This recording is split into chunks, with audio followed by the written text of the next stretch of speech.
Ate Vicky, kumusta naman po ang pag-inom ninyo ng ng Live Good Factor 4 na inoffer ko sa inyo? Kumusta naman po ang inyong pakiramdam? Ngayon, maigigil ang pakiramdam ko kasi yung sakit ko matagal sa na aking naramdaman. 2015 pa lang.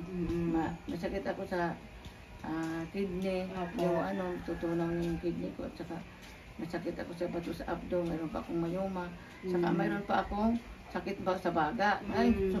Yung di ako nakainom nito, nag-umpisa ng sakit dito na ngayon na 2025. Opo. Sabi ko kay Coach Joey, nag-usap ako sa kanya na bumili ako nito. Ay wala man siyang nag-text mo na siya dun sa kasama niya na Liquid para mapadala dito agad. Sabi ko, nasaan na Coach Joey yung yung Factor 4 at sumakit na po ang kasi ako makatayo kasi may anak pa, may apo akong inasikaso na 3 years old, makulit. Kaya sabi ko, pinagsikapan ko ang sarili ko na gumaling ako. Dahil ang sakit ko, 2015 na mayroon akong patusok basura sa dugo. Kasi sabi ko, ano kaya nangyari dito sa aking siguro tunaw na ang ko, sabi ko. Yun, ako sa kanya, yun. 3 araw, 4 na araw, nakainom ako nito. Yun, nawala ko yung sakit ko, yung sakit sa likod ko.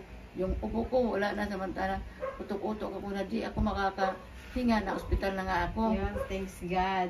Sabi ko, salamat God sa Factor 4 na pinilit kong bilhin kay Ate Joby, Joby, na hindi man abutin ng 2,000.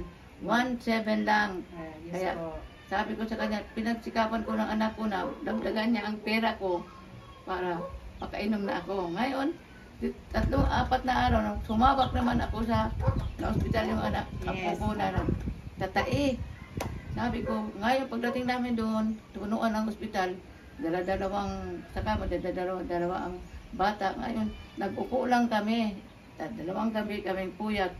Pero malakas pa rin ako at baon-baon ko yung Factor 4. Yes, thank you Lord. Ngayon, 2 na lang na ako. May nagbago na naman ako ng orders. Sabi ko, di talaga ako magpaubos nito. Patagamahan ko talaga ito ng pera. Yes. Salamat sa Factor 4 na dumating sa aking ni Joby, Coach Joby, na sinare niya sa akin, kapitbahay ko. Kung sino man mga nanay, mga lola, kung may mga sakit kayo, ito na po ang ating solusyon.